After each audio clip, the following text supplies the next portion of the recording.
Are you depressed? Have you lost hope? Not to worry, my friends, because today I am bringing you the best motivational story of all times. This is the story of J.K. Rowling. Hello, friends, welcome to Motivational Bliss. If you are new here, do subscribe as I feel that you'll surely love the content that I post. So let's get started. Most of you might surely know her, but to the few who are not aware of her, she is the author of the most famous Harry Potter series. Her life journey has been hands down the best inspiring story that I've ever heard.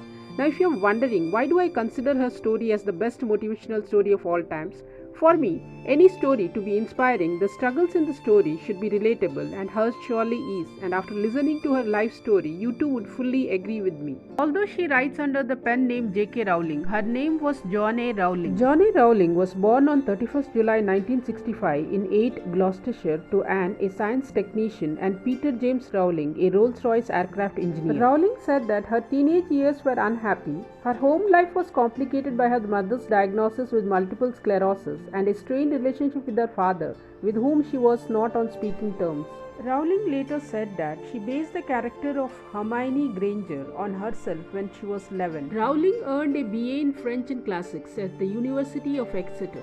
In 1990, she was on a 4-hour delayed train trip from Manchester to London when the idea came fully formed into her mind for a story of a young boy attending a school of wizardry.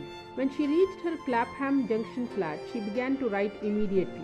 In December 1990, Rowling's mother Anne died after suffering from multiple sclerosis for 10 years. Rowling was writing Harry Potter at the time and had never told her mother about it. Her mother's death heavily affected Rowling's writing, and she channeled her own feelings of loss by writing about Harry's grief in great detail in the first book. An advertisement in The Guardian led Rowling to move to Porto, Portugal to teach English as a foreign language. After 18 months in Porto, she met Portuguese television journalist Jorge Arantes in a bar and found that they shared an interest in Jane Austen. They married on 16th October 1992 and daughter Jessica was born on 27th July 1993 in Portugal. She had previously suffered a miscarriage. The couple separated on 17 November 1993. Biographers have suggested that Rowling suffered domestic abuse during her marriage, which Rowling later confirmed. In December 1993, with 3 chapters of Harry Potter in her suitcase, Rowling and her daughter moved to Edinburgh, Scotland to be near Rowling's sister. 7 years after graduating from university, Rowling saw herself as a failure. Her marriage had failed and she was jobless with a dependent child, but she described her failure as liberating and allowing her to focus on writing. During this period, she was diagnosed with clinical depression and contemplated suicide. Rowling signed up for welfare benefits, describing her economic status as being poor, as it is possible to be in modern Britain without being homeless. Rowling was left in despair after her estranged husband arrived in Scotland seeking both her and their daughter. She obtained an order of restraint and Arantes returned to Portugal, with Rowling filing for divorce in August 1994. She began a teacher training course in August 1995 at Edinburgh University after completing her first novel while living on state benefits.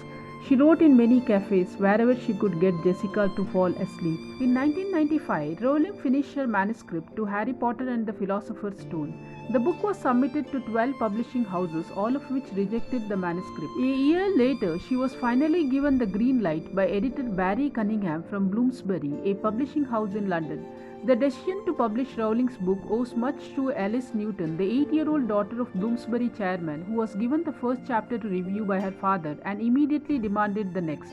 Although Bloomsbury agreed to publish the book, Cunningham said that he advised Rowling to get a day job since she had little chance of making money in children's book. In June 1997, Bloomsbury published Philosopher's Stone with an initial print run of 1,000 copies. 5 months later, the book won its first award, a Nestle Smarties Book Prize. In February 1998, the novel won the British Book Award for the Children's Book of the Year and later the Children's Book Award. In early 1998, an auction was held in the United States for the rights to publish the novel and was won by Scholastic for $105,000. Rowling said that she nearly died when she heard the news. Rowling moved from her flat with the money from the Scholastic sale into 19 Hazelbank Terrace in Edinburgh. Its sequel, Harry Potter and the Chamber of Secrets, was published in July 1998 and again Rowling won the Smarties Prize. In December 1999, the third novel, Harry Potter and the Prisoner of Azkaban, won the Smarties Prize, making Rowling the first person to win the award 3 times running. The fourth book, Harry Potter and the Goblet of Fire, was released simultaneously in the UK and the US on 8th July 2000 and broke sales records in both countries, with 3,72,775 copies of the book sold in its first day in the UK, almost equaling the number of Prisoner of Azkaban sold during its first year. In the US, the book sold 3 million copies in its first 48 hours, smashing all records. Rowling was named Author of the Year in the 2000 British Book Awards. Wait of 3 years occurred between the release of Goblet of Fire and the fifth Harry Potter novel, Harry Potter and the Order of the Phoenix. The sixth book, Harry Potter and the Half-Blood Prince, was released on 16th July 2005. It too broke all sales records, selling 9 million copies in its first 24 hours of release. In 2006, Half-Blood Prince received the Book of the Year prize at the British Book Awards. The title of the seventh and the final Harry Potter book was announced on 21st December 2006 as Harry Potter and the Deathly Hallows. Harry Potter and the Deathly Hallows was released on 21st July 2007 and broke its predecessor's record as the fastest-selling book of all time. It sold 11 million copies in the first day of release in the United Kingdom and United States. Harry Potter is now a global brand worth an estimated $15 billion and the last 4 Harry Potter books have consequently set records as the fastest selling books in history. The series, totaling 4,195 pages, has been translated in whole or in part into 65 languages. The Harry Potter books have also gained recognition for sparking an interest in reading among the young at a time when children were thought to be abandoning books for computers, television and video games. 2004, Forbes named Rowling as the first person to become a US dollar billionaire by writing books, the second richest female entertainer, and the 1062nd richest person in the world. The 2021 Sunday Times Rich List estimated Rowling's fortune at £820 million, ranking her as the 196th richest person in the UK. After spending 8 years on the list, in 2012, Forbes removed Rowling from the rich list, claiming that her $160 million in charitable donations and the high tax rate in the UK meant that she was no longer a billionaire. In February 2013, she was assessed as the 13th most powerful woman in the United Kingdom by the Woman's Hour on BBC Radio 4. Rowling acquired the courtesy title of Laird of Killachesi in 2001 when she purchased the historic Killachesi Hodouse. Rowling also owns a £4.5 million Georgian house in Kensington, West London, on a street with 24-hour security. Rowling has consistently been ranked among the highest-earning authors in the world. She was named the world's highest-paid author in 2017 and 2019 by Forbes, with net earnings of £72 million and $92 million respectively.